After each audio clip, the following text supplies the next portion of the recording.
My name is Altikriti. I'm the CEO and founder of the Cordoba Foundation. I also happen to be a hostage negotiator, where I've been involved in the negotiation of the release of hostages more than 28 times. By the grace of Allah, having helped in securing the release of 21 of those hostages over the course of the past 18 years. I also have some experience in mediation, international mediation, and conflict resolution. From these perspectives, I find the negotiations in order to arrive at a ceasefire or some sort of resolution to the ongoing crime being committed against the people of Gaza as being an incredibly interesting, albeit from a negative perspective, interesting point that needs to be examined and needs to be discussed and needs to be understood and analyzed, simply because this is something that virtually everyone is talking about. Every now and then we hear about a settlement or a ceasefire being reached, an agreement being brokered, some sort of terms and conditions being relayed to one party or the other,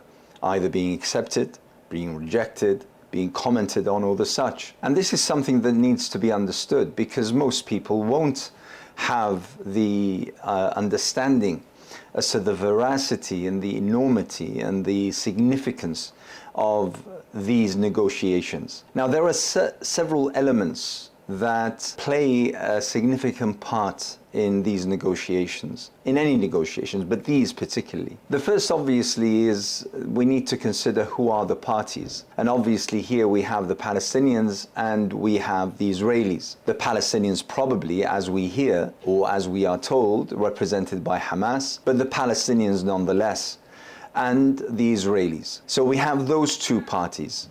But we also have various other parties who play roles, either as advisors, or as mediators, or as negotiators, or as messengers. And all of those parties have some weight in whatever outcome occurs, whether positive, negative, however each party sees that particular outcome. And in the case of Israel, obviously the chief supporter and probably even negotiator on its behalf on many occasions is the United States of America, as well as probably other international players such as the United Kingdom or the such, albeit that we don't have evidence of direct involvement of the UK government in such negotiations. On the Palestinian side, however, it's a little bit more murky. And whilst the Qataris used to and continue to play a role in negotiating on behalf of the Palestinian side, we also have Egypt. And Egypt is a problem in this particular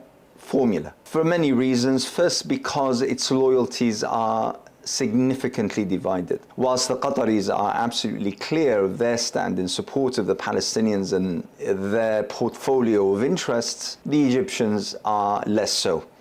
And indeed, the Egyptians and their alliances with both the United States of America, the West generally, and as well as their collaboration on many, many levels with the Israelis, make them a problematic partner, to say the very, very least, or a problematic mediator, if that is the role that they assume. And what we've seen over the course of the past 9 months now is that these negotiations, after the Egyptians became part of them, were always stalled, stumbled, interrupted, not really evident as to exactly where they're leading to. So that's one part of the negotiations that need to be considered. But imagine that those negotiations are happening whilst both parties are looking at different objectives, sometimes diametrically opposed objectives. Now that's a serious problem, because whilst the Palestinians are negotiating in order to end the cycle of death, the Israelis are actually perpetuating the cycle of death in order to pursue their best interests on the negotiating table. Now that makes it incredibly important. The ideal scenario, obviously from a negotiator's point of view, is when both parties desire the same outcome. But in this particular case, it's not. As I said, the outcomes desired by both parties are often diametrically opposed. And in fact, what the Palestinians want is what the Israelis are using as a tool of pressure in order to bring about the terms that they wish for. There's also another element which is quite crucial when it comes to such negotiations, and that is the element of time. You see, firstly, of course, you need time so that people can come together and their interests and their objectives can come closer so that there is a shared and common ground on which you can then bring about some sort of prospective resolution to the conflict. But there is also the element of time that is sometimes being used in order to pile pressure on the other side. In the case of the Palestinians, and when their desire is to save lives and to save whatever remains of the absolutely obliterated Gaza Strip, and to bring about the terms that they require, and I'll come to that in a second, time is of essence. But for the Israelis, you see, they see time in a different way. The negotiating party on behalf of the Israelis is basically negotiating on behalf of a government that is struggling for its own survival. And therefore, the terms of time and the way in which time is seen by both parties differs quite radically. For instance, the Netanyahu government knows that as soon as hostilities cease and once a ceasefire is reached, there will be an inquiry, there will be a public inquiry as to what has been achieved. And he knows, and his generals know, that in terms of a military objective, nothing has been achieved. They haven't managed to dismantle the resistance. They haven't managed to uncover the web of tunnels that we continuously hear about. They haven't been able to stifle the military resistance in Gaza and in terms of its supply chain. They haven't managed to find any of the senior commanders of Hamas, which, had it done, it would have proclaimed some sort of victory. But it's achieved none of that. More than often, we find that despite the carnage, despite the chaos, despite the genocide that Israel has committed, the tens of thousands, up to 100,000 who have been killed and seriously injured amongst the Palestinians, Israel can't really claim a single victory. And in fact, if an inquiry is called in Israel, will be seen to have been defeated, as Foreign Policy and various other magazines and journals and investigative journalists have found recently, that actually the resistance, the Palestinian resistance, has had the upper hand, regardless of what Israel has done and regardless of the kind of destruction that Israel has left in its track. And even now, and despite that destruction, we find that the resistance from time to time manages to break through the Israeli ranks and to claim generals and soldiers and various other military important targets for the Israelis. Now, that means that the Israelis are under a different kind of pressure when it comes to time.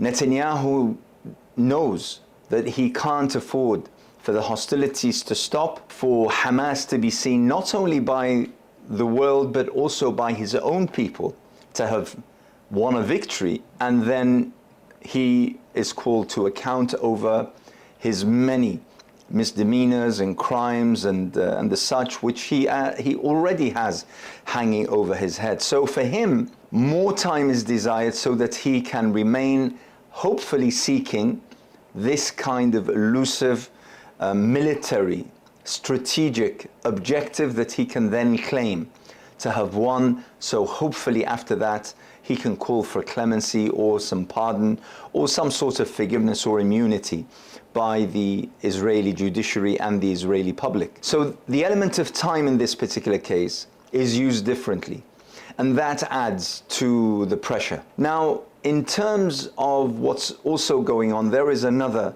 crucial element which we must be aware of and we must pay attention, and that is the terms of the agreement or the ceasefire, because it's not just stopping Israel from using its guns in order to create more carnage. It's not just to call on Hamas to stop its attacks on Israeli targets. It's not just that. It has an array of terms and objectives. And in the case of Hamas and the Palestinians, they will find that they are absolutely due a number of terms and conditions which they will continue to seek. Firstly, not only the cessation of hostilities, but also the rebuilding of Gaza, the allowance of aid and equipment and building material, construction material inside Gaza, the safety and security of Gaza so that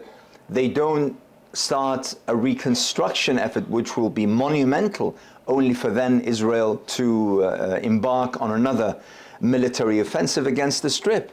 So, and it'll also need to secure the opening of the Rafah border. Amongst the terms is the lifting of the siege, which has been ongoing since 2006. So we're talking about an array of terms which the Israelis are extremely unlikely to abide by or to accept. But under the pressure of time, the pressure of losses continuously incurred by the Israelis, they are driven more and more, and by the anger at home, they are driven more and more to accept some, or maybe to accept some, but under different conditions and guises. And finally, put all this together. If the two parties and the mediators and the negotiators are genuine, and if they are all sincere, diligent, professional, and truthful to at least those whom they claim to represent, things will be difficult, but there could be an outcome. So imagine if that diligence, if that truthfulness, if that genuity is not present. Imagine what the situation, how it becomes even more convoluted and more complex and sophisticated. So we're talking here about partners who claim to represent the Egyptians, who unfortunately often have been found to be representing the other side. The Qataris have bit by bit been drawn out of this, have been sidelined because of their stand, which I believe was perfect in terms of representing the Palestinians, but also conducting professional mediation and negotiation. So they've been edged out, they've been pressurized by the Americans, they've been pressurized by regional powers, including the Saudis and the Emiratis.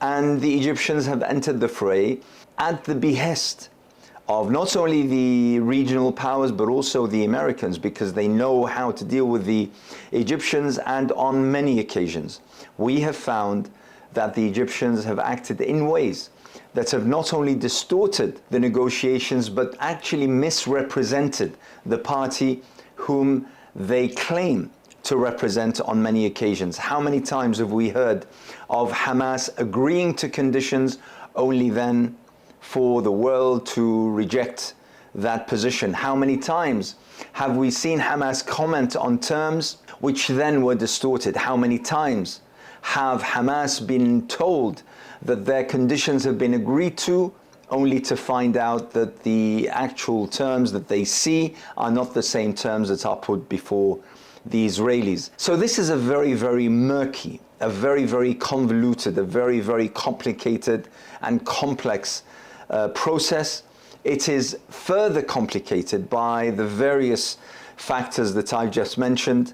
However, what remains at stake is the fact that with more time and the continuation of Israeli belligerence and acting with impunity, with the backing of the United States and the world, more and more Palestinians will continue to fall, will continue to be injured, some for life, and matters not only for Gaza, but for the entire region.